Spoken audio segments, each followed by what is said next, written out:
Bom, boa tarde a todos. A gente está aqui hoje para o nosso 19º webinar da série de webinars do PPGE aqui de 2021. Hoje a gente tem o prazer enorme de receber as professoras Brena, Liana e Margarita, e eu vou, sem mais delongas, passar a bola para a Margarita, que é quem vai fazer a apresentação e também a discussão nesse dia tão especial, né, de lançamento de livro, de várias discussões interessantes, e que sai um pouco, balança um pouco a caixa tradicional que a gente vê nos nossos cursos de economia, como sempre, e fundamental ter isso também aqui no nosso programa. Margarita. Muito obrigada, muito obrigada. Oi a todas, todos e todas. Estou realmente muito feliz por conseguir fazer esse evento, esse webinar, justamente dentro do PPGE, convidando essas duas queridas amigas, colegas e pesquisadoras incríveis para apresentar esse livro que, um pouco como o Bobby falou, traz os temas que não tendem a ser temáticas que são tão vistas, estudadas e tratadas, tanto na graduação como nas pós-graduações de economia, ao menos aqui no Brasil, né? É um espaço que está crescendo aos pouquinhos, então estou muito feliz por isso. Para os que não me conhecem, porque eu não sou professora do PPGE, eu sou professora do Instituto de Economia e, desde o ano passado, coordenadora também do NUEFEM, que é o Núcleo de Estudos e Pesquisas de Economia e Feminismos, e a partir daí do trabalho no núcleo, trabalho na disciplina Economia e Feminismo da graduação e da extensão, foi que tive a fortuna de conhecer essas duas amigas, a Brena e a Liana. Brena e Liana são professoras na UFSC e têm um núcleo irmã, poderíamos falar, o núcleo de estudos de economia feminista, e a gente se aproximou muito e criamos, construímos esse espaço de parceria. Então, estou realmente muito, muito feliz de conseguir trazer para o IE essas pesquisas, essas produções que estão se multiplicando no Brasil. Então, vou fazer uma apresentação delas e vou passar para fazer uma mini introdução e passar para elas para nos contar um pouco desse livro fantástico, Economia Feminista. Então, começar com a Brena Paula Magno Fernandes. Ela possui pós-doutorado em Filosofia da Ciência pela Universidade de Porto, entre 2015 e 2017. Fez também um pós-doutorado em Filosofia da Ciência pela USP, entre 2005 e 2007. Tem doutorado em Ciências Humanas pela UFSC, pela Universidade Federal de Santa Catarina, em 2004. Mestrado em Filosofia pela Universidade Federal de Santa Catarina, em 2000. Especialização em Lógica, Filosofia Prática e Filosofia Econômica pela Johann Wolfgang von Goethe Universität em Frankfurt, em 95. Especialização em Filosofia Econômica pela FGV de Rio de Janeiro. E graduação em Economia aqui na UFRJ, em 91. Ela é, então, como comentei antes, professora associada 3 do Departamento de Economia e Relações Internacionais da Universidade Federal de Santa Catarina e é uma das coordenadoras do ENF. E começou a pesquisar sobre economia feminista lá atrás, em 2005, e desde aí ela vem trabalhando muito nesses temas, orientando, etc. E eu vou comentar uma fofoca aqui para vocês. Eu conheci a Liana, né, e eu participei de uma palestra lá com a Liana.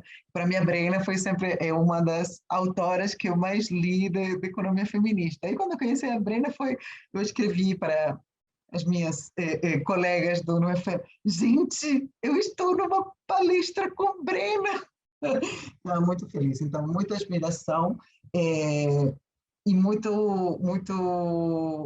gratidão também por esse caminho que ela também iniciou.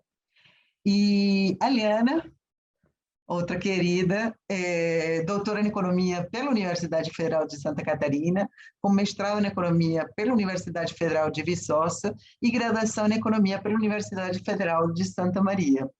Ela é professora adjunta também do Departamento de Economia e Relações Internacionais da Universidade Federal de Santa Catarina e é outra das coordenadoras do UNEF. aí começou a trabalhar com temas de temática de gênero, feminista e tal, já na graduação. Ela descobriu a economia feminista em 2015, quando participou da Summer School in Latin American Economics, que é a Summer School da CEPAL, e desde então que vem trabalhando com temas relacionados. De fato, também. Aliás, eu conheci nos textos antes que pessoalmente, com texto que eu dou muito também no meu curso, que é o texto Bom e Catela, que fala sobre a ausência justamente da economia feminista dentro dos currículos, dentro da pesquisa em geral, né, o mundo acadêmico da economia. Então,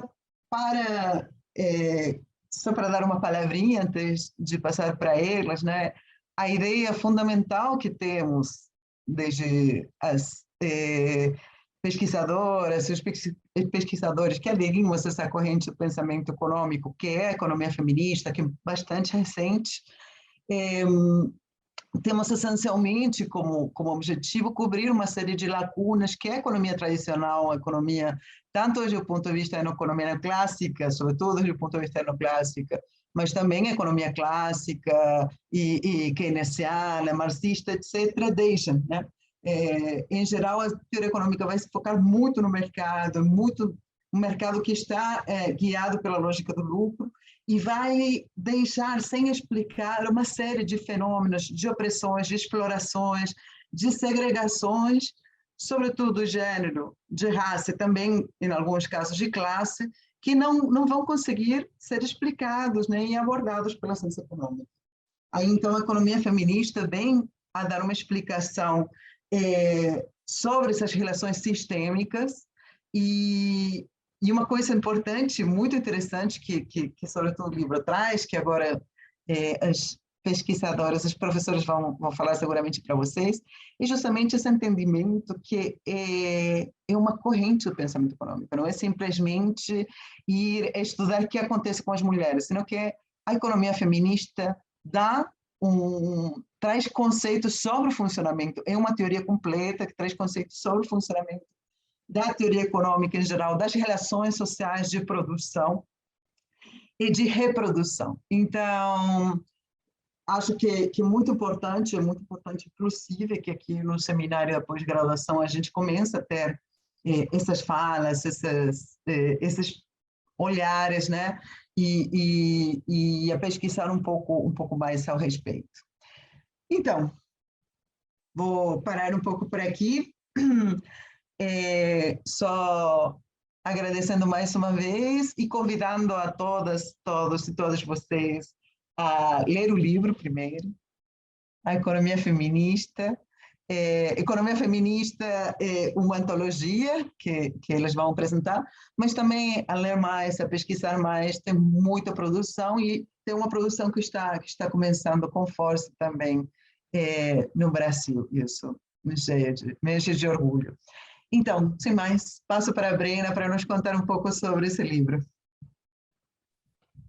Oi, pessoal, boa tarde.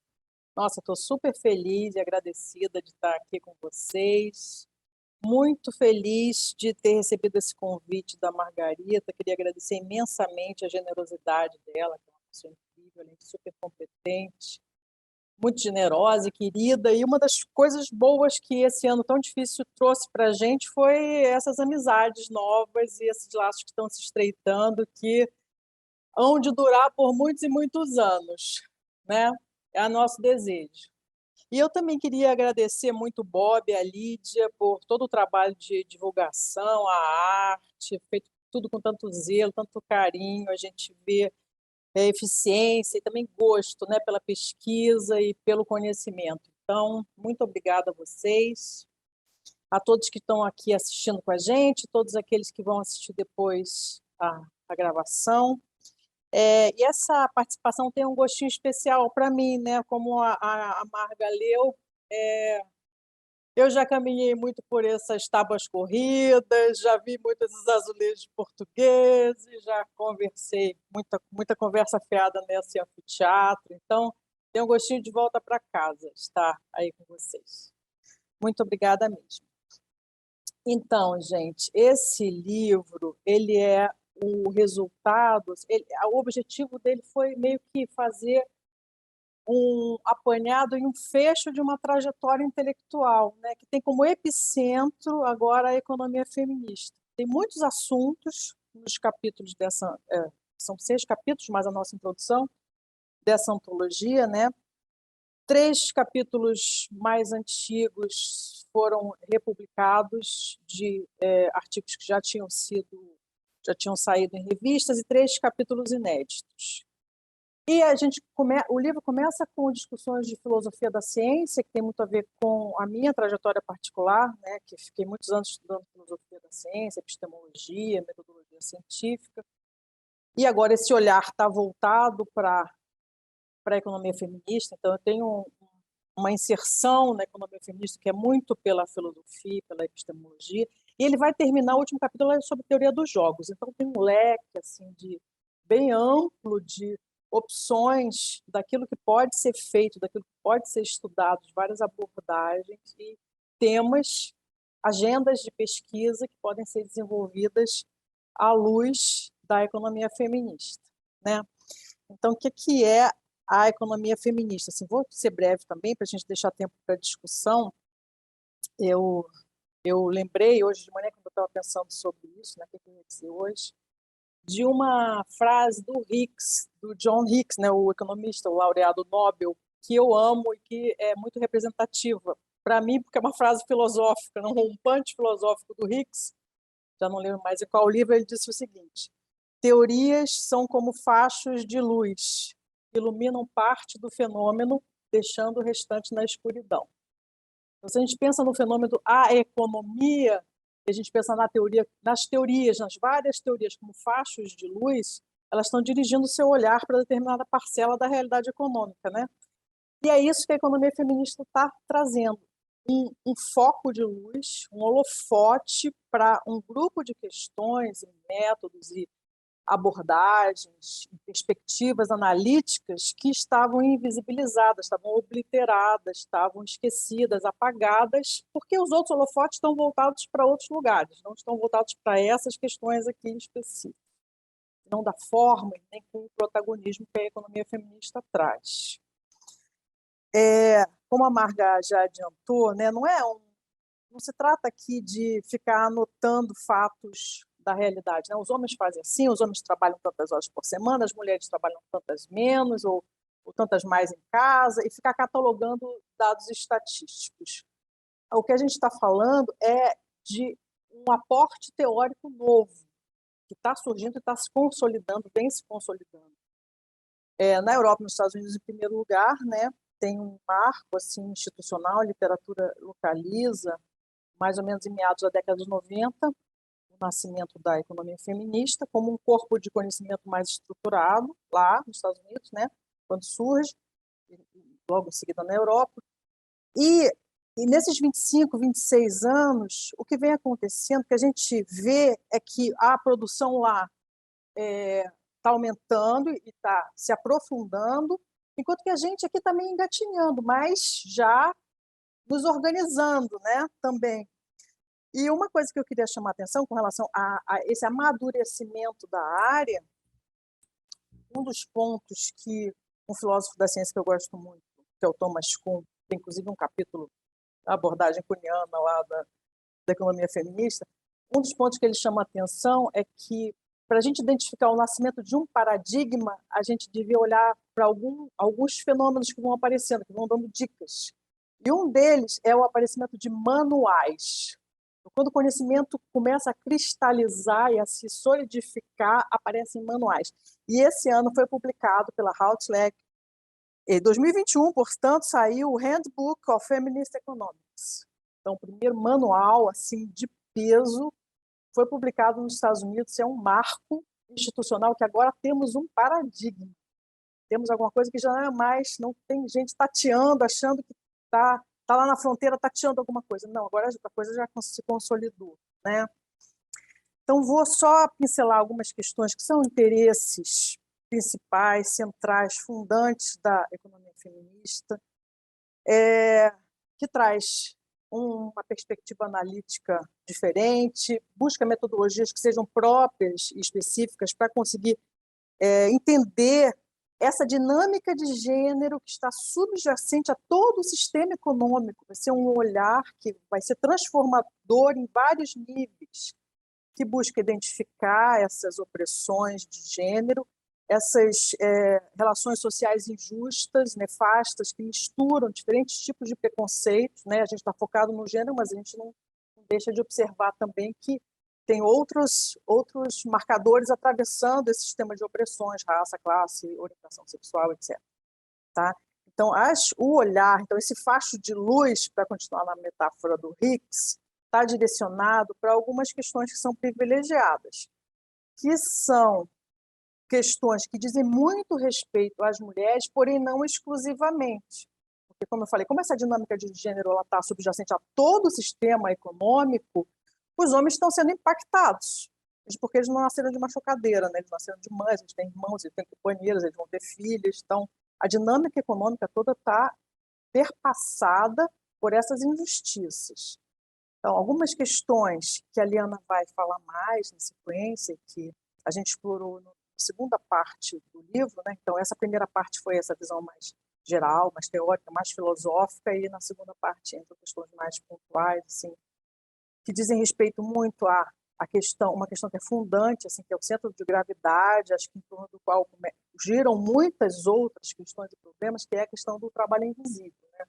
A questão do trabalho reprodutivo, um montante imenso de trabalho que é realizado no interior das residências, que não é valorado socialmente, não é pago, e que tem relações com todas as outras questões que a gente vai acabar tendo que lidar. Então, vou pontuar algumas coisas importantes, que a gente vira e mexe, acaba indo parar nelas, né? A questão da dupla jornada, coisas que a gente lê no jornal, mas até então não tínhamos uma perspectiva interessada em esmiuçar, entender, compreender e resolver o problema. É um ponto fundamental. A questão da sobrecarga do trabalho invisível, né? Todo mundo sabe, hoje em dia, é um conhecimento muito fácil, é um dado muito fácil de se obter, que as mulheres trabalham o dobro do número de horas em casa do que os homens. A discriminação, vários itens, vários fenômenos relacionados à discriminação da mulher no mercado de trabalho, né? Sejam os gaps salariais, a segregação ocupacional por gênero, a dificuldade ou impossibilidade da mulher ascender aos escalões superiores, escalões hierárquicos superiores nas carreiras, né? Os cargos de maior prestígio social, os cargos de maior honra e poder e dinheiro. A questão da disseminação, a questão da discriminação no mercado consumidor também, a Pink Tax, que é outra coisa pouquíssimo estudada aqui no Brasil, os efeitos diferenciados por gênero nas políticas públicas.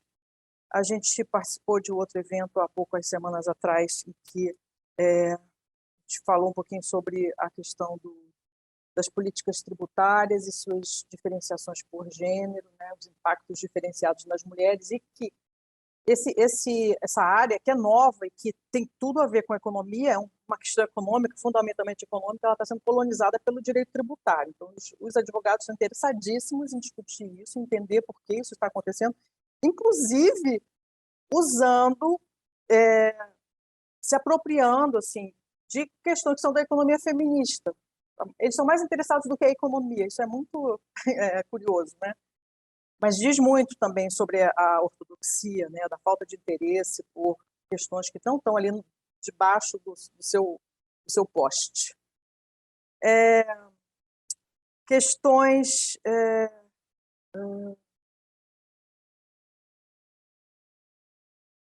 trabalho invisível, já falei. Sim, os ajustes estruturais neoliberais e seus efeitos diferenciados por gênero também. Quando uma economia entra em crise, quando o Estado se retira da economia e deixa de ofertar serviços e bens que antes ele ofertava, quem vai assumir essa carga extra de trabalho? Quem vai fazer a vez do Estado? Vão ser as mulheres, mais uma vez sobrecarregadas. Então, esse é um leque, assim, um apanhado geral de problemas para os quais esse olhar vai se voltar e vai buscar as metodologias mais adequadas, vai se perguntar, então, quais são as metodologias e as técnicas de pesquisa que são mais adequadas para si, não só identificar sistemas de causalidade que estejam interferindo, envolvendo esses fenômenos, onde um impacta no outro, né, e vice-versa, como identificar quais seriam os recursos, as políticas públicas mais adequadas para resolvê-lo. Esse é o segundo passo, é um passo também bem importante, porque a teoria feminista também ela tem esse desdobramento pragmático, que sempre foi um ponto bem importante na luta política, né? Resolver os problemas, não apenas ficar criticando, mas encontrar uma solução. Eu acho que isso é bem interessante para aquelas críticas que a gente já conhece, de que a economia perdeu interesse pelas questões do mundo real, não se interessa mais por resolver problemas. Então, é um resgate da teoria econômica como uma ciência empírica, que quer resolver os problemas que as mulheres enfim, que os grupos oprimidos estão passando, né? Então, eu acho que é isso, gente. Já passei do meu tempo. Eu vou passar a bola para a Liana, que vai falar mais sobre esses problemas específicos, e depois a gente volta para perguntas, outros questionamentos, tá bom? Boa tarde. Interrompo a apresentação, né, para dar um oi para todo mundo, agradecer a participação de vocês aqui, e é um prazer imenso para a gente estar compartilhando esse momento, mas compartilhando também essas ideias, né, que estão tomando um espaço muito maior no último ano, talvez nos últimos 2 anos, o que é uma conquista gigantesca para a gente estar trabalhando na área e para a gente conseguir difundir um pouco essas ideias também aqui no Brasil. Como a professora Magda e a professora Brena já comentaram, a economia feminista é uma corrente, e é uma corrente crítica, né? É uma corrente dita heterodoxa. Então, se a gente voltar nas críticas iniciais que foram feitas, elas recaem muito sobre o próprio processo de construção da ciência econômica, né? Porque a ciência econômica, na forma como foi construída, ou pelo menos a ciência econômica dita tradicional, ela refletiria muito quem a fez, né? Então, a gente teria uma série de barreiras à entrada que, durante muito tempo, invisibilizaram personagens, invisibilizaram mulheres ao longo da história, que ficaram à margem, que até fizeram parte da produção de conhecimento da economia, mas muitas delas, por não terem acesso direto às universidades, onde essas teorias estavam sendo debatidas, acabaram ficando invisibilizadas, ocultas nessa construção do pensamento econômico. Felizmente, hoje elas têm ganhado luz, elas têm aparecido através de uma série de trabalhos, mas se a gente pega a estrutura tradicional de construção do pensamento econômico, elas não vão aparecer. E essa estrutura vai, em certa medida, refletir esses conhecimentos ditos situados. Então, ela vai trazer olhares, vai trazer experiências, vai trazer interpretações de mundo que são muito tradicionais, dos centros de produção de conhecimento, Europa, Estados Unidos, e desses homens, que eram basicamente, principalmente, homens brancos, de grupos majoritariamente privilegiados.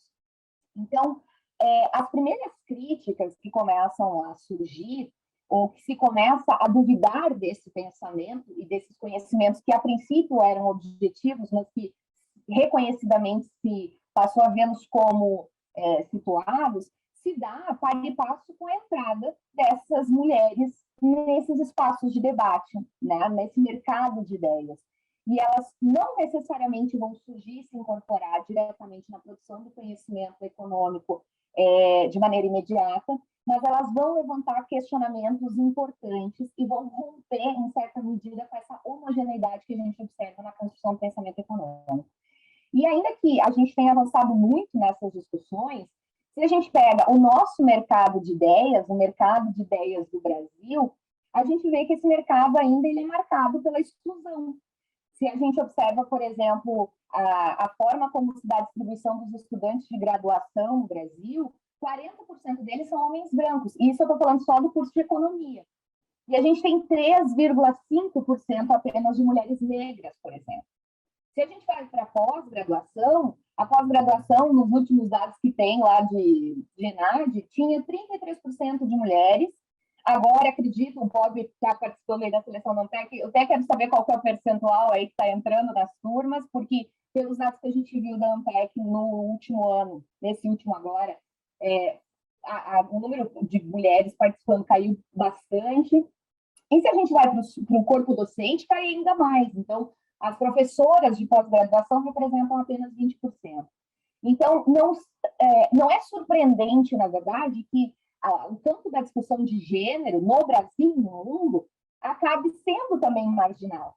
E eu digo de gênero, nem estou dizendo do campo da discussão feminista, né?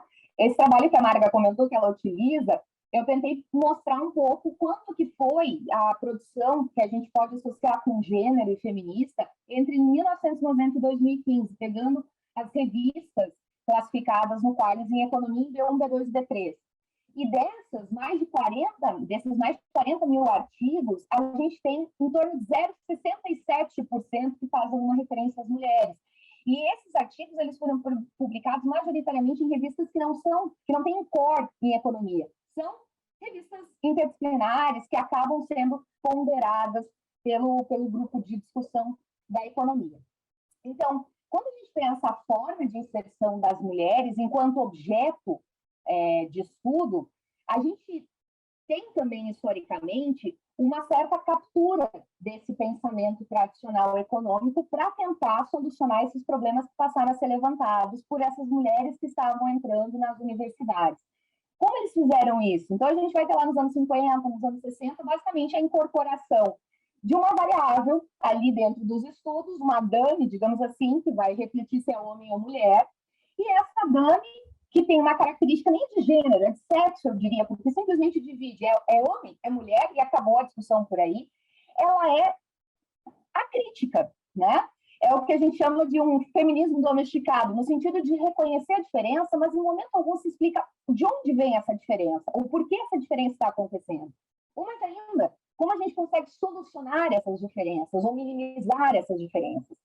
E essa discussão, no que a gente consegue chamar de economia de gênero, ela viria também apoiada em toda essa construção tradicional da ciência econômica, portanto, se utilizando de ferramentas tradicionais, com bases teóricas tradicionais, e tentando simplesmente, como tem um jargão bem clássico da economia, adicionar as mulheres e mexer. Então, a gente não modifica a estrutura da ciência econômica, a gente tenta agora explicar de onde vêm essas diferenças entre homens e mulheres. Quando a gente traz o termo feminista para a economia, a gente está indo além.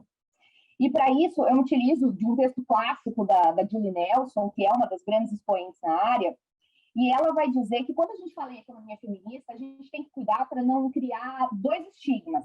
A gente não está criando uma economia dita fêmea, no sentido de substituir esse conhecimento econômico androcêntrico por um conhecimento ginocêntrico, ou seja, fazer uma substituição de valores, né, de experiências femininas, e simplesmente modificando, né, passando de 1 para -1, invertendo a lógica, não é esse o objetivo.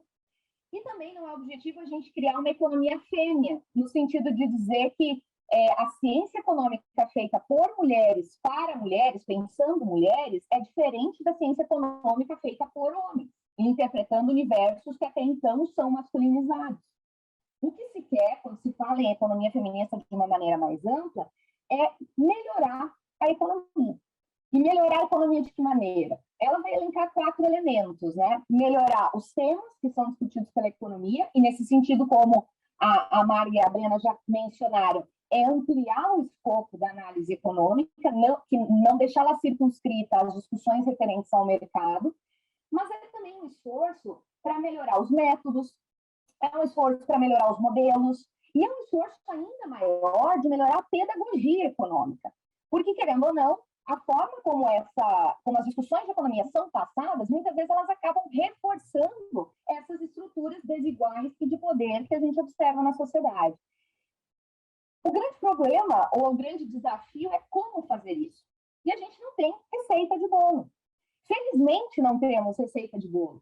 E por que não há essa receita? Porque a economia feminista vai ser um campo extremamente plural. Ela vai reunir pessoas que trazem a pluralidade no âmbito da teoria associada ao feminismo, à teoria feminista.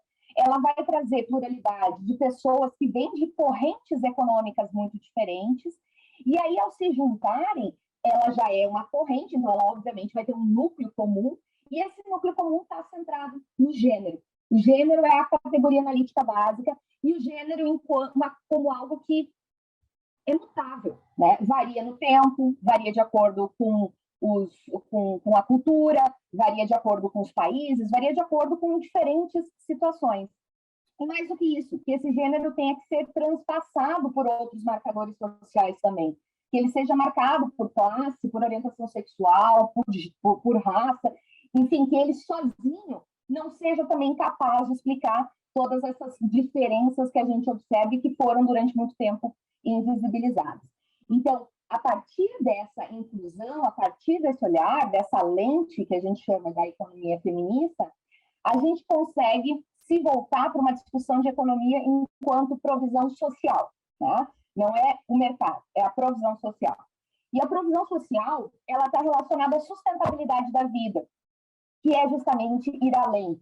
Então, incorporar dentro da lógica lá do fluxo circular da renda coisas além da esfera meramente econômica e incluir a esfera reprodutiva, mas incluir também, por exemplo, a esfera ambiental, que é responsável por essa sustentabilidade da vida.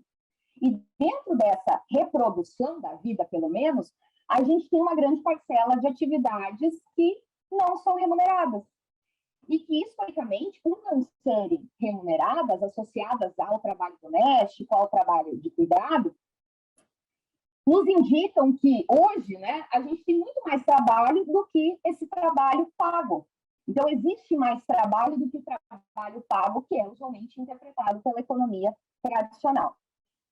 E por ser realizada fora do mercado de trabalho, por não ser pago, portanto, por a gente não ter esse valor intrínseco associado ao trabalho, ou pelo menos a contabilidade econômica, que também vai ser a nossa referência, e uma das lutas da economia feminista pelo reconhecimento desse trabalho, é que a gente acabou, ao longo da formação do pensamento econômico, convertendo esse trabalho que é não pago em trabalho improdutivo, e a gente faz um salto de trabalho improdutivo, a gente vai para não trabalho.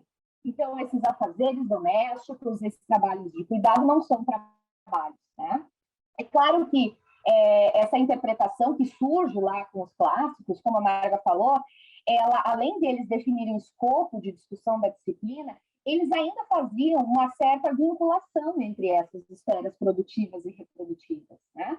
Coisa que, com a Revolução Marginalista, com o grande aporte dos neoclássicos, se rompe. E aí, com os neoclássicos, principalmente, a partir do predomínio do pensamento neoclássico na construção da ciência econômica, a gente ali sim vai ter um salto gigantesco de apagamento das experiências femininas, né? Por quê? No momento que os neoclássicos tentam se aproximar das ciências naturais, tentando trazer as leis para a explicação da economia, eles acabam se ancorando em duas coisas que são talvez mais significativas, dentre várias, né? Mas duas coisas que eu destacaria aqui que marcam a economia feminista. A primeira delas, que é a ideia da neutralidade axiológica. Então, eles assumem, por ser uma ciência, que quem faz ciência não importa. Porque se a gente utilizar todos os padrões básicos da ciência, se uma mulher fizer ciência, se um homem fizer ciência, se um negro, se um branco, qualquer pessoa fizer, eles têm que chegar às mesmas conclusões. Então, não interessa o ponto de partida, não interessa quem são essas pessoas. Interessa onde eles chegam, as conclusões que eles chegam. E nessas conclusões que eles chegam, a reflexão clássica é o homo econômico, né? Que contém todas as características desejáveis do ponto de vista das ciências econômicas. Só que esse homo econômicos não é uma mulher. Ou esse Robson Crusoe, como a gente associa ao homo econômicos, ele não é uma mulher.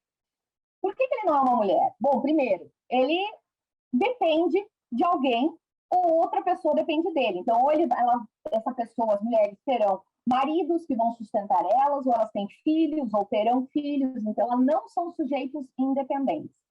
Para além disso, elas não são sujeitos racionais, porque essas mulheres não se comportam da maneira esperada pelos modelos econômicos.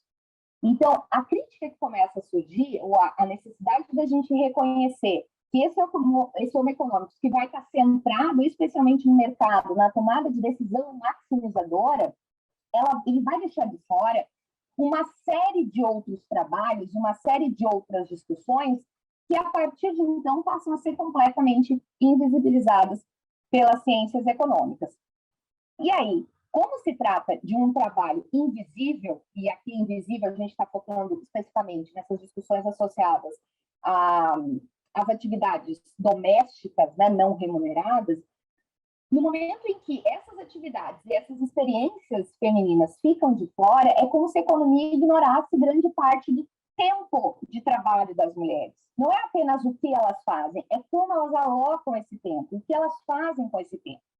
Se a gente pensar, por exemplo, que hoje no mercado de trabalho, quase 50% das mulheres estão fora da força de trabalho e as que estão inseridas no mercado de trabalho trabalham menos horas de trabalho remunerado que os homens, a gente pode simplesmente considerar que esse posicionamento das mulheres é fruto de uma decisão individual, que elas estão sendo racionais ao tomar essas decisões, ou mais ainda que isso reflete apenas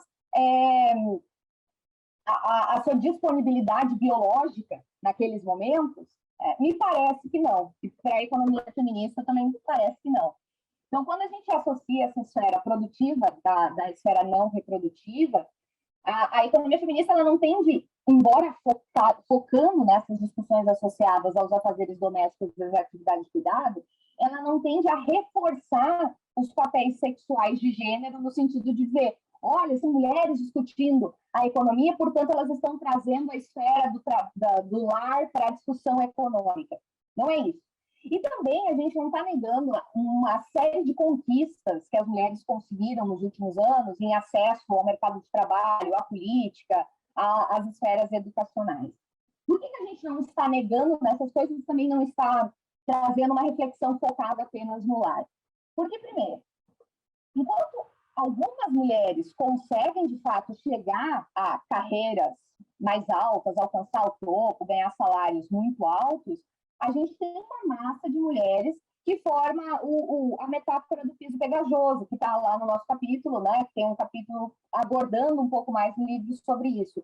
E essa metáfora fala basicamente dessa segregação horizontal, essa ideia de você ter profissões para homens, profissões para as mulheres, e como os salários vão refletir isso.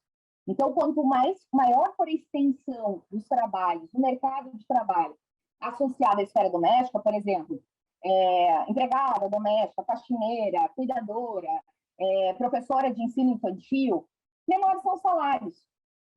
E aí, se a gente também não quer pegar esse grupo, quer pegar as que têm acesso a salários maiores, qual que é o percentual de mulheres que conseguem galgar esses postos, romper o teto de vidro, chegar às posições de maior prestígio? E aí, fazendo esse cruzamento também com outros marcadores sociais, não são mulheres, a gente está falando de mulheres de diferentes cores, mas a gente está falando de homens negros, por exemplo. Quem consegue romper com esse ciclo?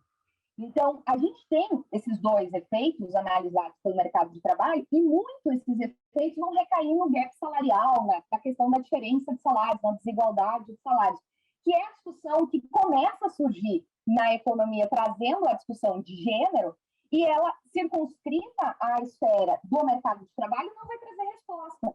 Mas quando a gente começa a olhar o pano de fundo dessa desigualdade salarial, isso começa a ficar um pouco mais evidente. Né? Então, esses gaps, eles vão refletir essa fotografia, mas o que a gente precisa é ir além dessa fotografia, buscar, de fato, o que está justificando essas desigualdades salariais. E aí entra essas discussões tradicionais que a gente fala sobre o tempo, a alocação do tempo. Né? Quando a gente traz essa discussão do tempo, e o tempo alocado em atividades reprodutivas, a gente pode estar pensando duas coisas.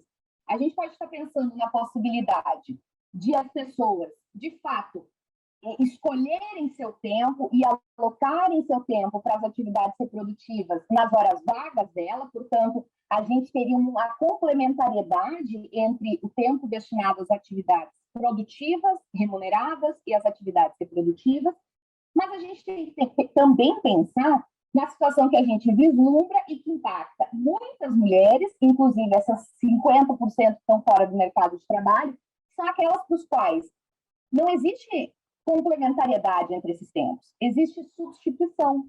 Então, como é que uma mulher que trabalha que para receber seu dinheiro precisa trabalhar 40 horas, na maioria das vezes em horários rígidos, para onde vai esse tempo que ela tradicionalmente alocaria em trabalho não remunerado? Quem vai fazer esse trabalho não remunerado?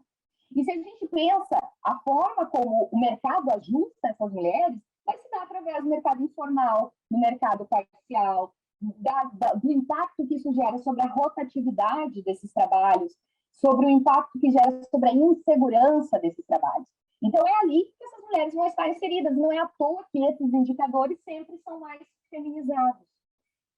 E aí, pensando na questão do teto de vidro, essas mulheres que muitas vezes são julgadas por não conseguirem chegar nos postos porque elas não se dedicam tanto ao trabalho, e esse dedicam tanto ao trabalho está associado ao tempo que elas podem alocar nesse trabalho para mostrar que estão de fato trabalhando ou tentando alcançar um posto mais privilegiado.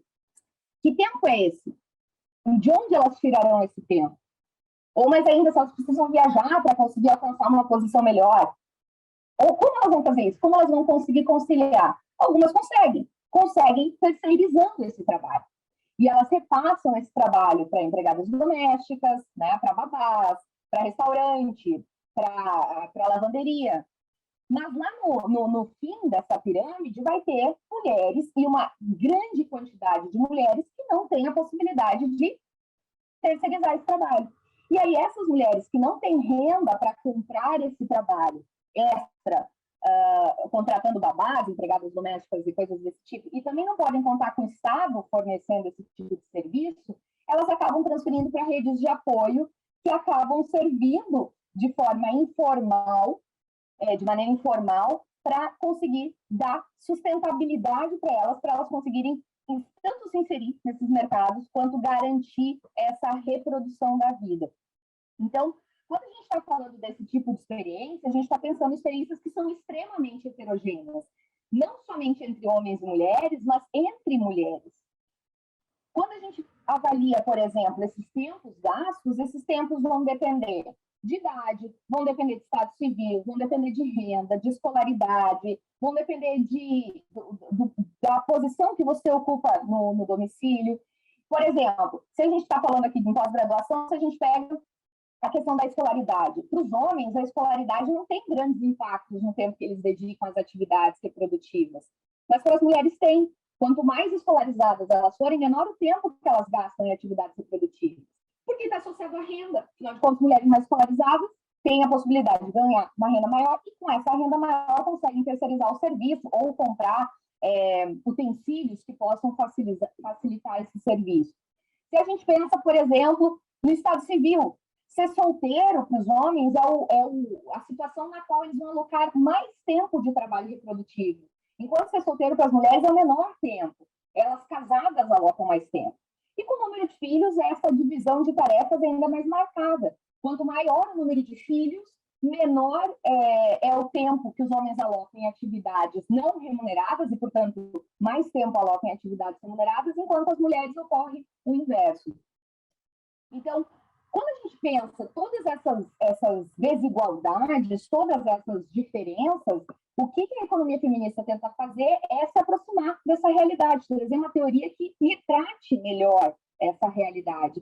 E para isso, como a Brena comentou, a gente vai se utilizar de N métodos, porque o método tem que se ajustar ao problema e não o contrário. Isso não quer dizer que não se faça uso de econometria, de teoria dos jogos, de modelos baseados em agente. Você pode usar o que você quiser, desde que esses métodos respondam ao teu problema e não o contrário. E, ao mesmo tempo, já que muitos problemas não serão resolvidos pelas nossas metodologias tradicionais, não há problema também você se utilizar de métodos alternativos que não são tão valorados pela ciência padrão. E também se utilizar de métodos que venham de outras disciplinas. Daí a importância da interdisciplinariedade na discussão econômica. Então, a nossa teoria e a ideia, talvez diferenciada da economia feminista, é a noção de que ela se aproxima da prática. Ela pensa e tenta conceber a situação de mundo para a mudança. Então, a importância que a gente tem quando a gente fala nessa possibilidade de transformar a realidade. Não é um conhecimento pensado para gerar conhecimento em si. É um conhecimento gerado para gerar soluções, para ter outros pontos para a gente resolver essas diferenças. E aí, quando a gente pensa em como fazer isso, a gente tem que ter o cuidado também de que não é qualquer política que vai solucionar isso. E esse é o final do nosso livro, né, o último capítulo que tenta mostrar isso. Não é porque a gente tem políticas de gênero que a gente pode achar que essas políticas vão resolver os problemas. Por quê? Porque muitas vezes as políticas, embora bem intencionadas, podem gerar resultados imprevisíveis, né? Ou resultados que piorem ainda mais a situação das mulheres. A Brena tem feito uma série de vídeos focando em alguns projetos de lei, depois ela pode comentar um pouco mais sobre isso, que vão refletir justamente sobre essas propostas que tendem a melhorar, mas que na prática estão construídas em areia movediça, né? Então o resultado pode ser bem pior do que o planejado, tá?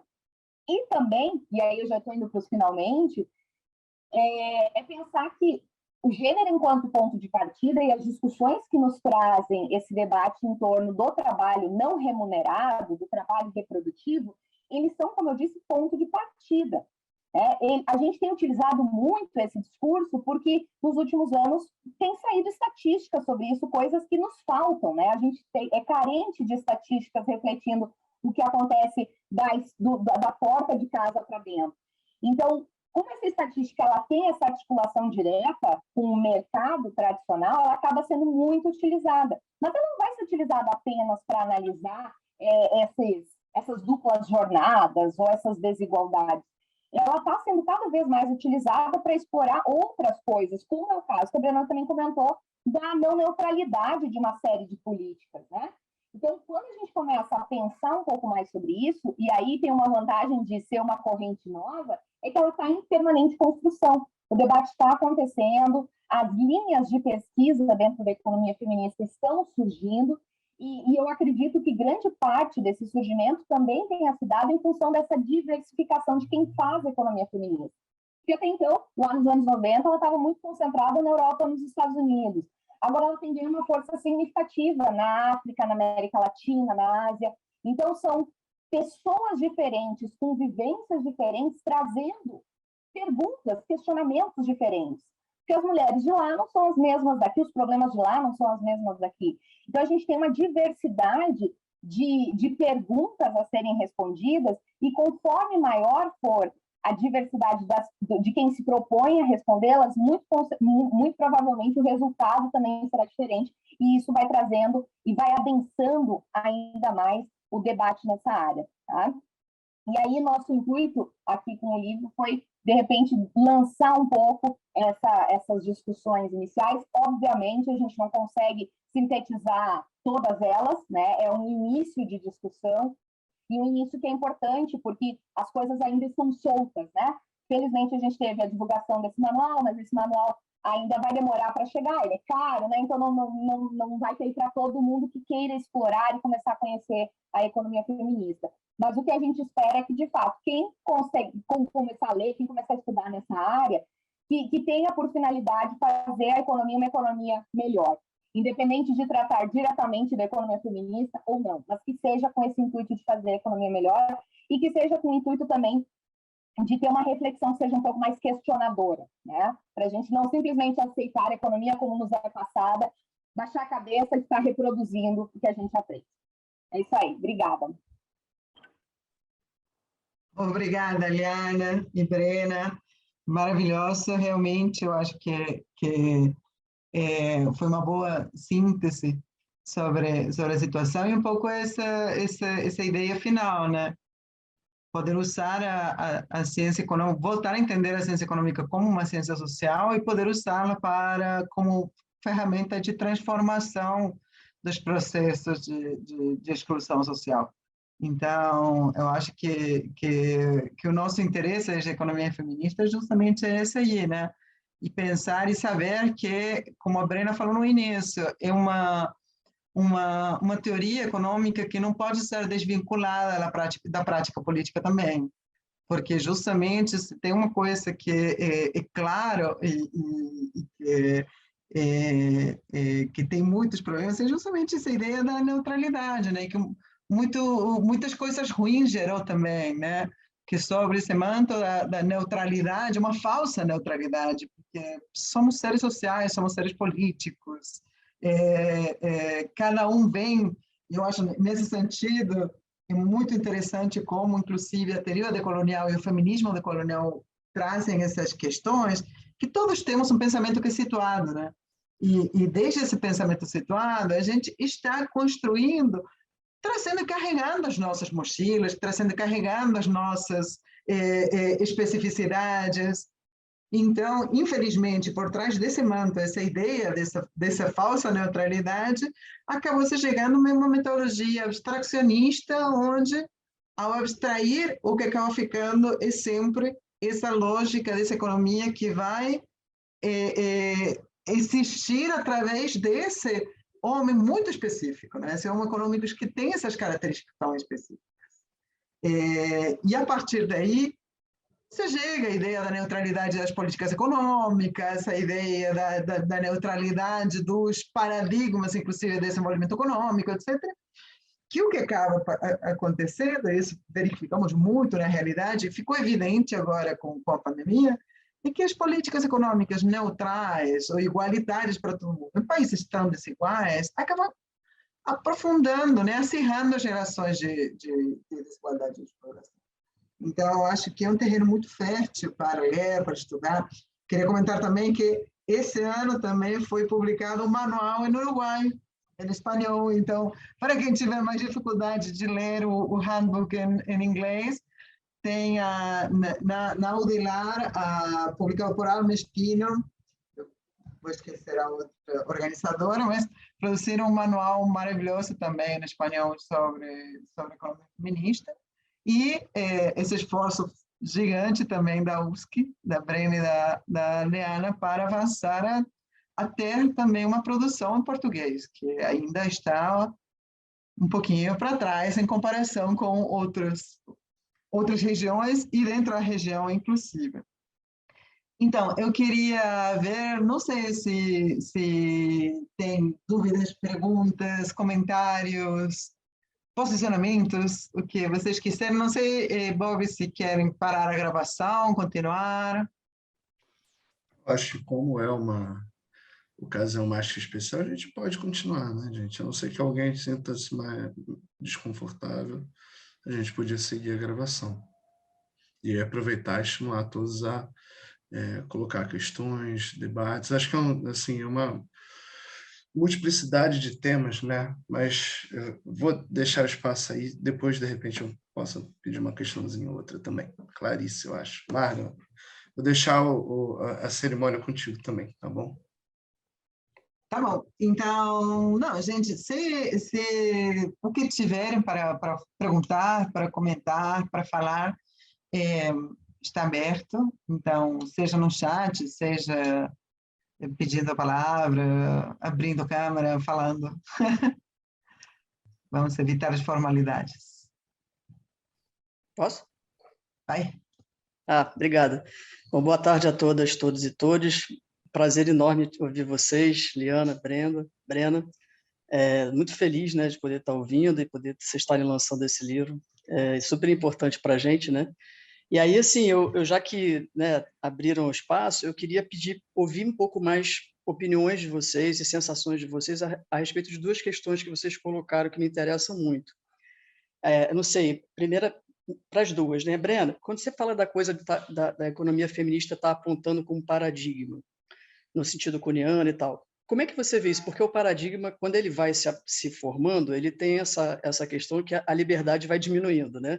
Então, a gente começa a ser moldado e começa a ser direcionado e os temas vão sendo definidos, né? A coisa vai sendo um pouco lapidada e aí, de certa maneira, isso tem o lado bom, que é ganhar terreno, é ganhar espaço, é se institucionalizar, etc., e tem esse lado ruim, que também o próprio campo começa a se formar em ortodoxias, né, próprias, assim, né, e os temas vão sendo mais fechados e tal. Eu queria te ouvir sobre como você vê essa dinâmica para a economia feminista. E, Liana, quando você fala da coisa das metodologias, né, que a gente sabe que as metodologias neoclássicas, mainstream mais geralmente, né, elas são fechadas, né, no sentido de não incluir, né, outro sujeito que não seja um homem branco, hétero, cis, rico dos países, né?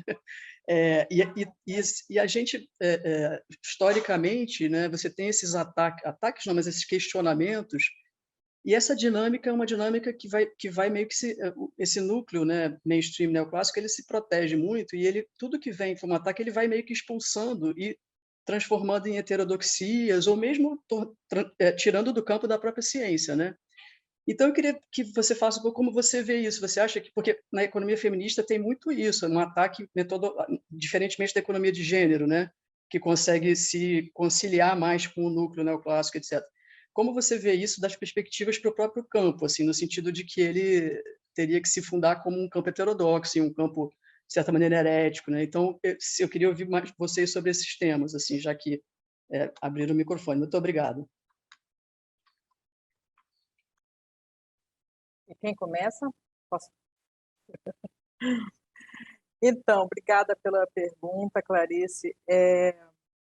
Então, sobre a questão do paradigma, né?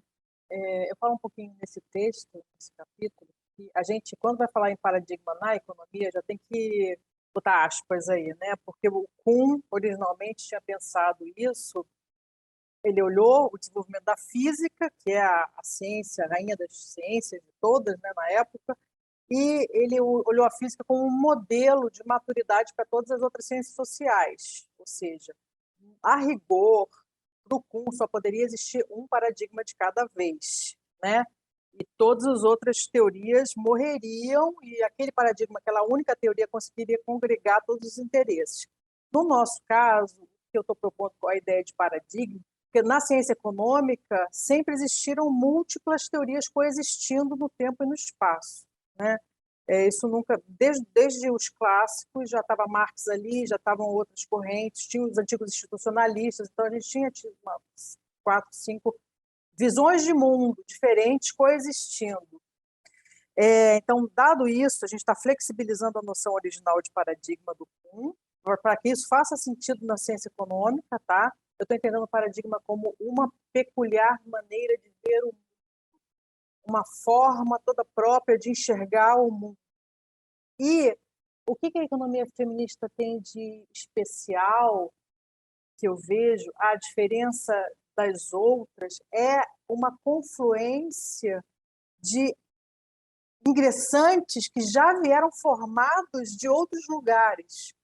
Porque como ela é uma ciência muito jovem, uma disciplina muito jovem, como a Liana falou, como a Marga falou, as pessoas que inicialmente começaram a ir para essa seara eram já marxistas antes, eram neoclássicas antes, e migraram, mudaram, começaram a se aprofundar nessa forma de ver o mundo e cristalizar essa forma.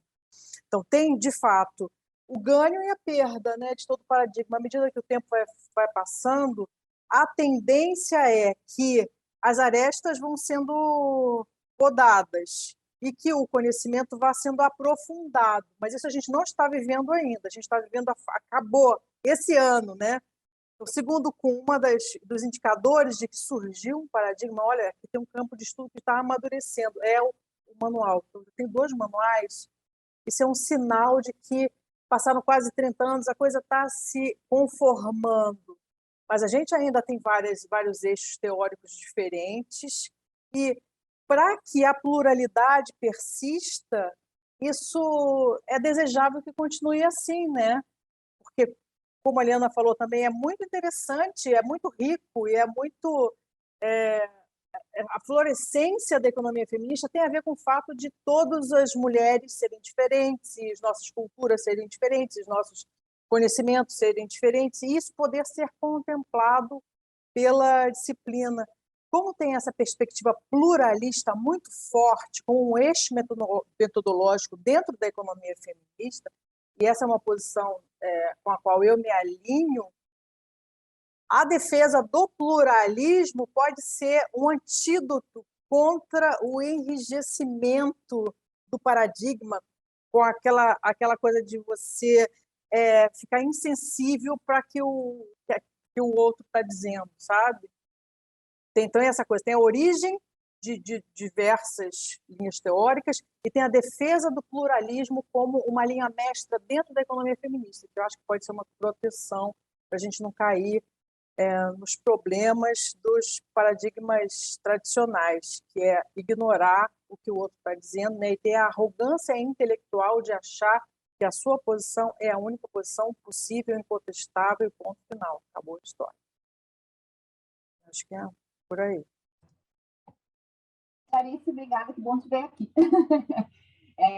Então, eu parto desse finalzinho aí que a Brena comentou, que fala do fato de não ser questionável, né? Eu acho que no momento em que a ciência econômica se aproxima muito ou que busca muito ser uma ciência natural, ela vai se utilizar de métodos que sejam ou que tragam conhecimentos que possam ser universalizantes. E ela cai, né, talvez na própria armadilha, porque justamente numa ciência social, você propor um conhecimento universalizante faz com que você ignore todas as premissas que você adotou na construção desse modelo e esqueça que todas essas reflexões geradas pelos métodos tradicionais vão estar recortadas pelas premissas que você adotou, né? Então, a grande, ou talvez, eu acho que um dos principais méritos que a economia feminista traz é você justamente colocar isso em xeque e dizer, olha, eles não são universais, esses conhecimentos são situados do mesmo modo que qualquer outro conhecimento, e deixar isso claro torna a sua objetividade maior, não menor. Pelo contrário, porque quem lê, quem vai avaliar você, nesse mercado de ideias, vai estar ciente do seu posicionamento nesse espaço. E aí a ideia de você adotar metodologias diferentes não implica que você perca o método científico, né? No sentido de você perca a questão da objetividade, esse distanciamento completo, não representa, mas a ideia de você também ser incerta, não é uma conversa, né? Você não vai tirar conclusões, fazer da informalidade. Você tem uma série de rigores também que vão ser adotados por diferentes métodos que você possa se utilizar. O que eu acho que é um dos maiores desafios claro, se posicionar de maneira crítica, e aí vem toda essa formação heterodoxa na corrente, e talvez esse descredenciamento por não se utilizar as metodologias tradicionais, mas eu vejo um debate muito amplo entre qual seria a melhor estratégia de ser adotada para que esse espaço de discussão ganhe mais valor. Você se manter fiel a essa ideia de utilização de métodos alternativos, mas cientes de que, muito provavelmente, a sua discussão não vai entrar no espaço de discussão tradicional da economia. Então, o que a gente observa é que quanto mais disruptivo ou mais diferentes são os métodos adotados, mais esses trabalhos ganham espaço fora da economia, nas ciências sociais, na antropologia, enfim, discussões interdisciplinares, não na economia. Ou dar esse passo atrás, sabendo que você perde com isso, dependendo do caso, se utilizando das metodologias tradicionais e conseguindo ter uma inserção no debate no mais tradicional da economia, né? Então, essa é a grande dificuldade. Assim, eu e a Brena, a gente passou por isso esse ano, da necessidade de ter que adequar o nosso problema de pesquisa para uma aplicação econométrica. Caso contrário, não seria aceito. Então, qual que é a dúvida nossa naquele momento? A gente cede a isso, mas inclui essa discussão, né, que é importante, que a gente julga importante no debate tradicional, ou a gente não faz e aí perde essa oportunidade de estar inserindo essa discussão nesse local. Quer dizer, o que a gente observa, e tem um artigo que foi publicado na Feminist Economics não faz muito tempo, que ela vai avaliar os trabalhos, as metodologias utilizadas pelos artigos da Feminist Economics desde 1990 a 2015. E o que ela observou, 90 não, né? Porque a revista foi 95.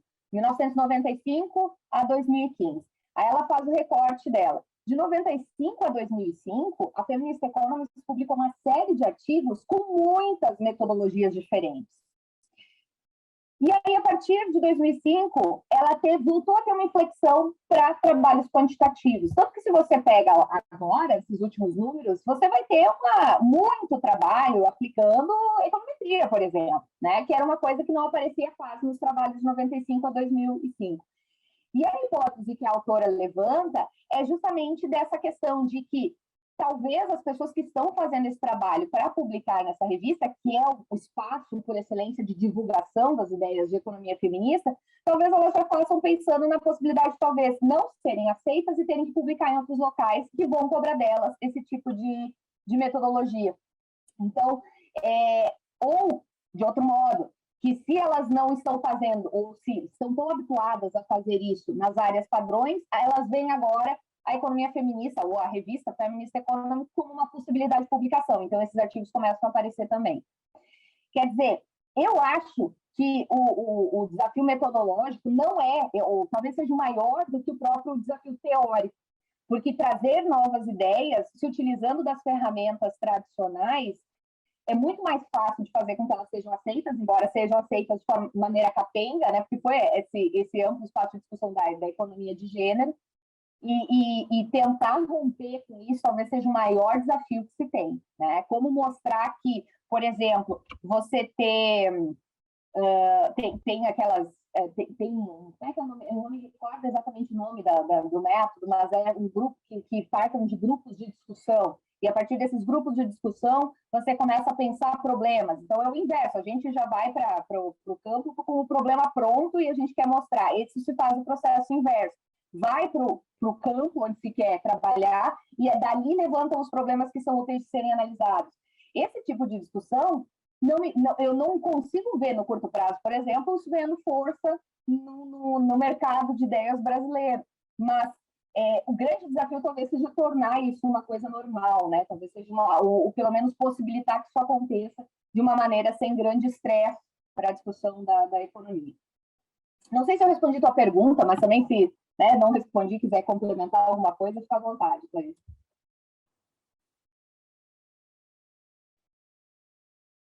Muito bem. Temos aqui uma pergunta no chat da Ana. Oi, Ana. Ela pergunta assim: vocês acreditam que as pesquisas na área de economia feminista tendem a crescer, expandir para outros núcleos de pesquisa, IES, e qual seria a aplicabilidade na prática dessas pesquisas? Como seria a cobrança junto a órgãos públicos e de classes? Bastante em sintonia com o que estão falando, né? Começo eu, Liana. Deixa eu só pegar, antes de responder, vou só comentar um pouquinho, que o meu microfone estava mudo, não consegui fazer um comentário para a Clarice, terminando de responder a questão que foi colocada para a Liana, né?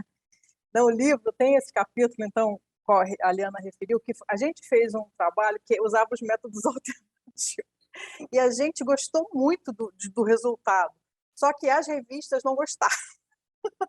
Então, o artigo teve que ser refeito.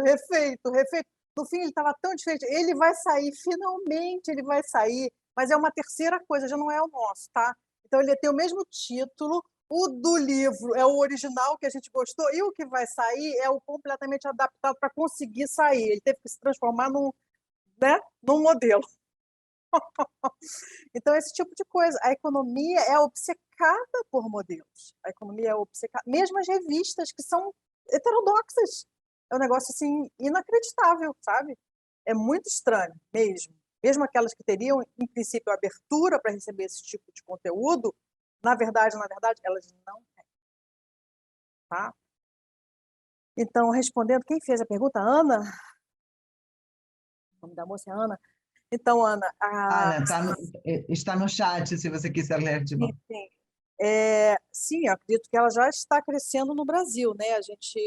A Marga fez esse trabalho, não sei se vocês sabem, mas há uns meses a gente ela fez o trabalho de catalogar esses núcleos de economia feminista que estão funcionando no país, que oferecem disciplinas de economia feminista. Então, a gente já tem uma geração sendo formada para entender como funciona esse paradigma, e os primeiros trabalhos de pesquisa estão sendo produzidos, os primeiros TCCs, as pessoas estão ingressando no mestrado, vão ter intenção de continuar essa abordagem. Então, sim, a tendência é que, mesmo com esse atraso que é padrão, né, no Brasil, as coisas chegaram aqui com 10, 20 anos de atraso, mas a ideia e a tendência é que, com certeza, a expansão daqui para diante morro acima. qual é a aplicabilidade prática? É isso, é responder essas questões e solucionar. Por que as mulheres ganham menos do que os homens no mercado de trabalho, para exercerem idênticas funções, com a mesma formação? Isso é uma questão que, em nenhum outro paradigma, existe uma resposta satisfatória. Satisfatória em que sentido? Bom, eu identifico a causa do problema, eu digo por que ele está acontecendo e eu proponho uma solução para ele. Onde vai ser a solução? Vai ser o Estado, que é o ente que é capaz de dar essa solução. Então, vão ter que ser criadas políticas públicas que resolvam, que debelem, que mitiguem essa questão. Então, a gente não quer que a coisa fique do mesmo jeito que está. Esse é o viés político da economia feminista, né? Que a teoria feminista carrega consigo desde o início.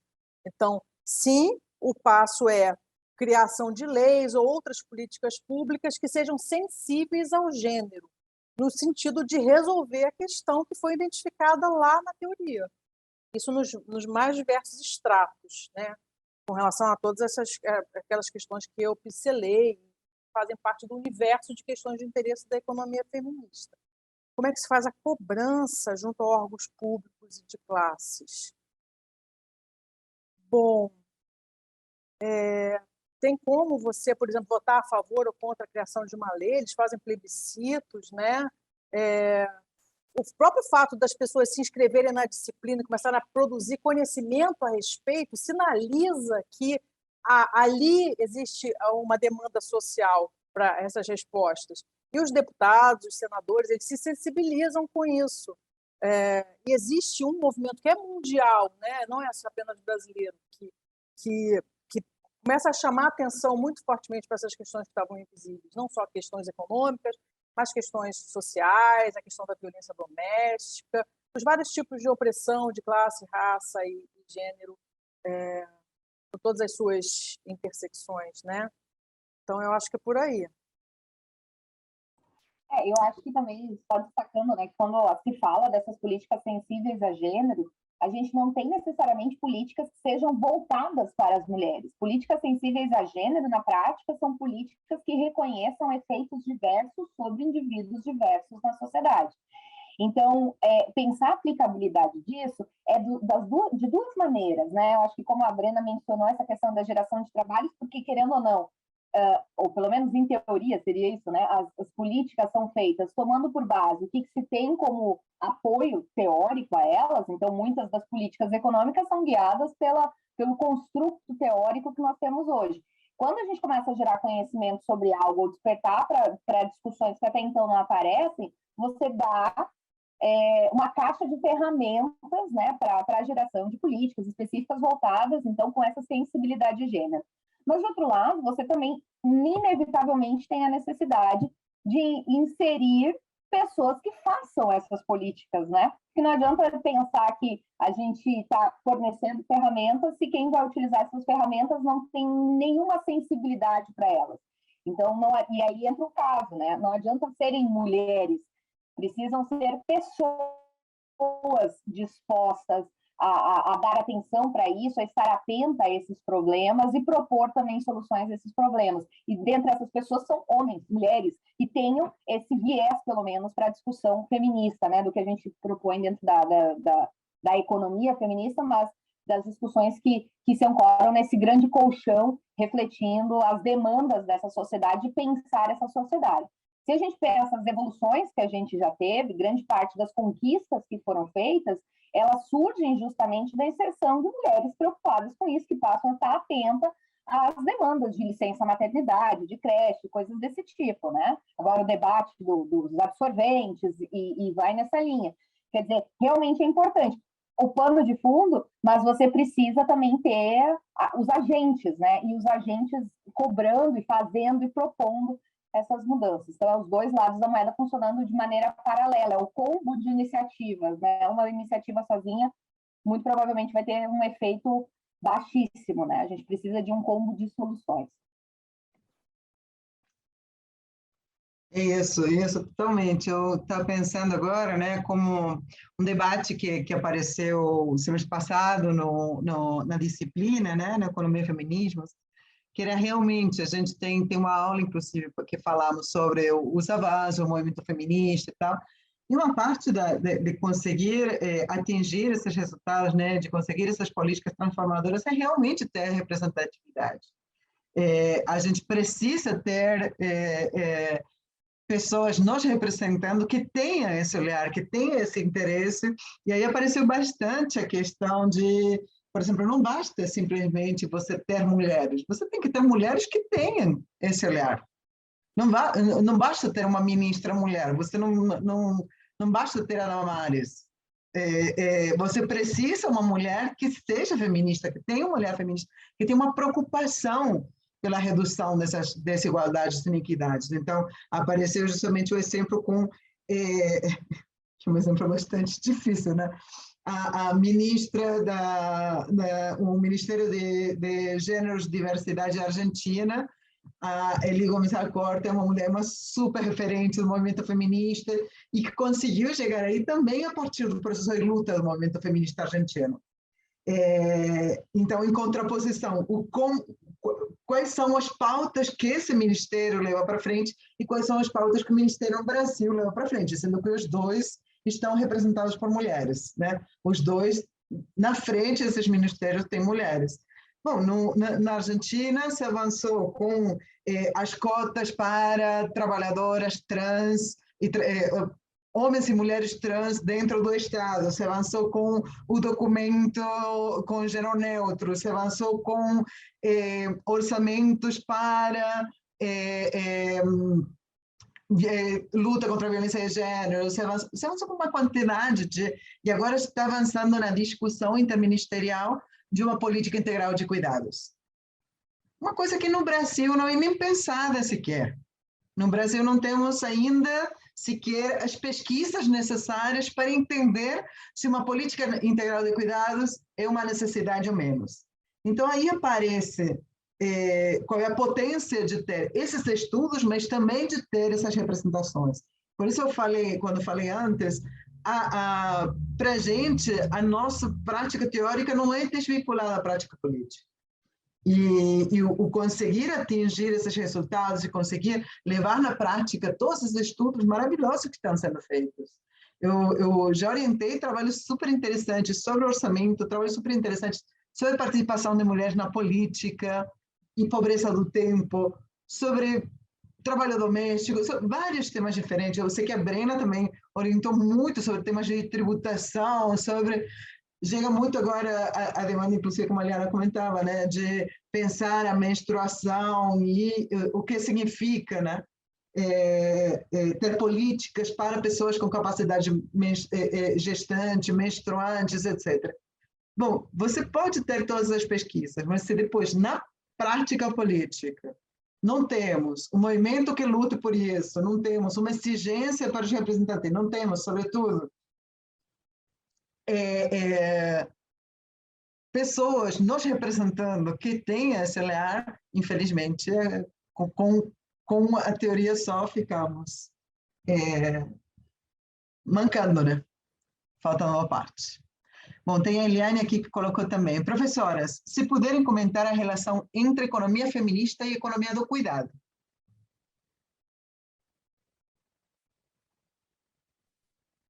Vai lá, Liana. A Liana é especialista em economia do cuidado. Não sou, não.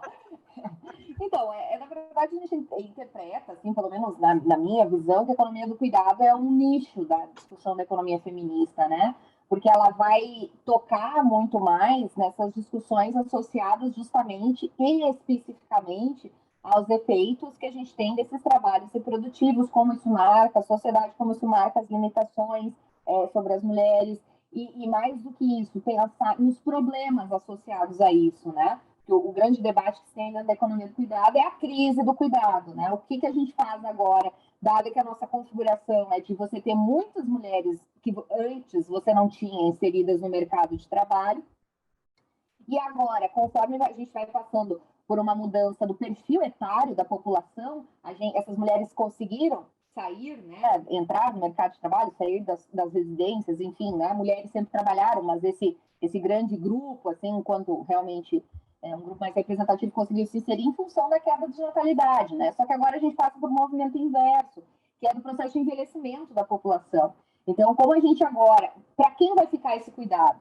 O cuidado hoje das pessoas idosas recai sobre as mulheres, né?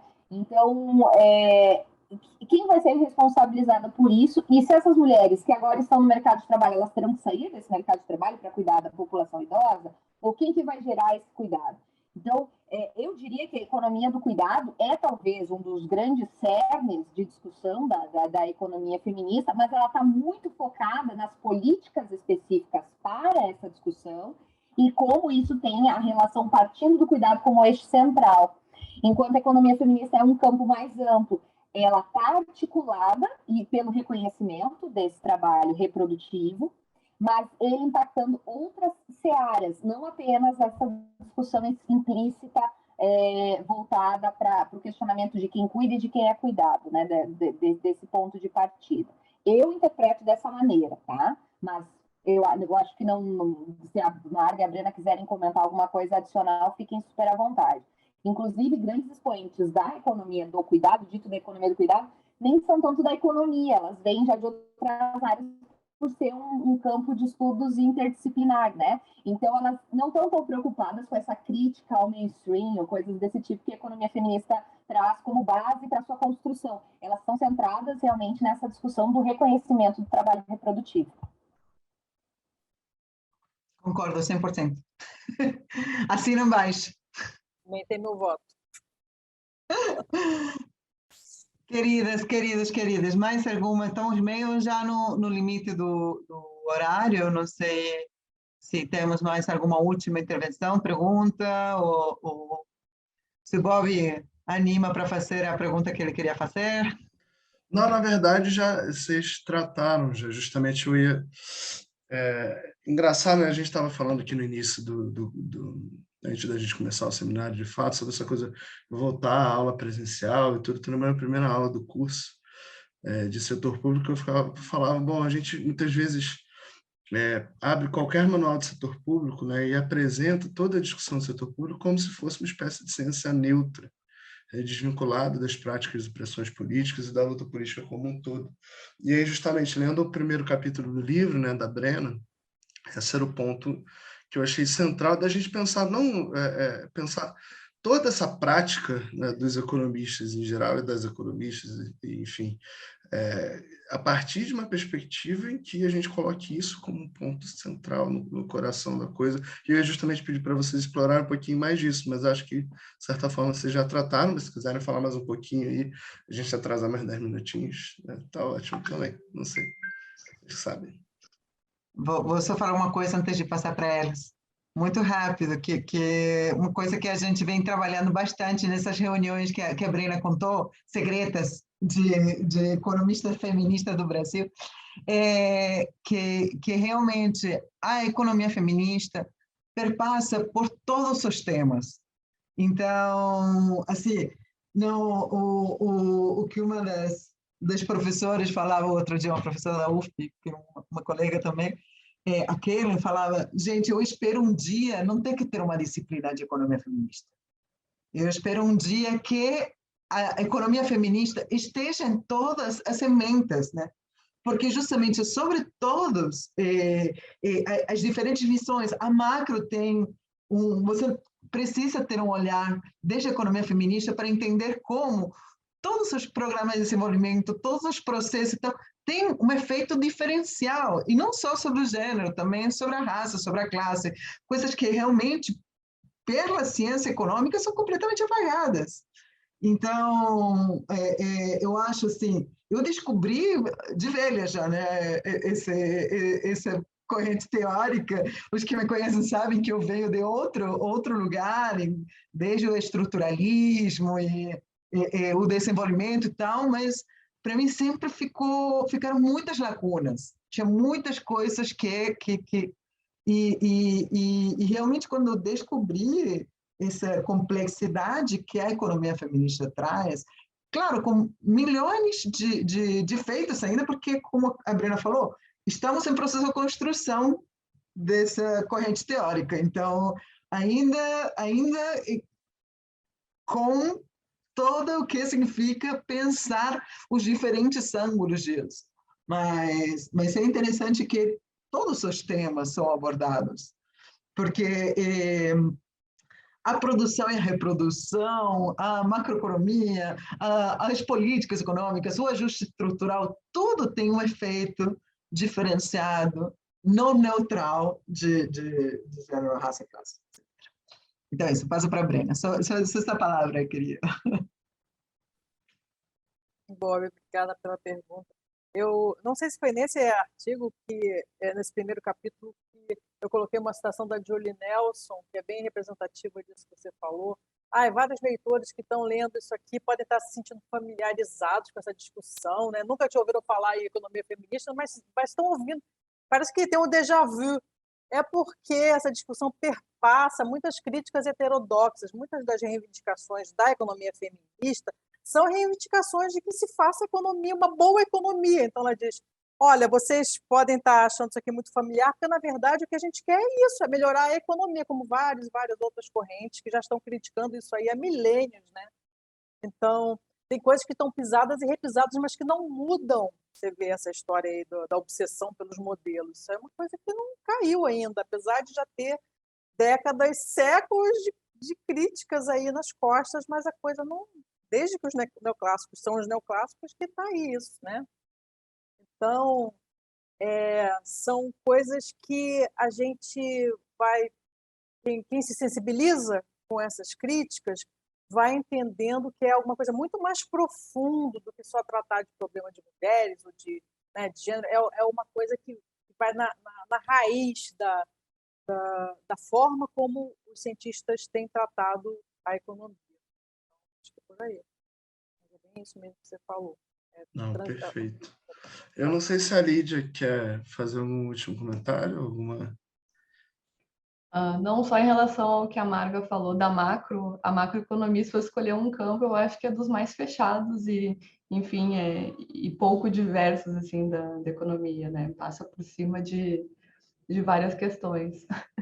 Inclusive, claro que a gente tem, por ter a pouca participação na economia de mulheres desde antes, né? Desde a graduação, a gente vai ter poucas mulheres na pós-graduação, mas ainda na macroeconomia e fazendo teoria, a gente ainda tem pouca participação, assim, ínfima de mulheres, mas é algo que acho que a gente vai demorar bastante tempo para conseguir melhorar, assim, de verdade, né?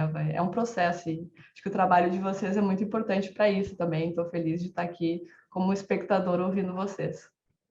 Lídia, mas essa questão que você levantou da macro é super importante, porque a crítica da economia feminista recaiu sempre sobre a micro, né? A construção da micro.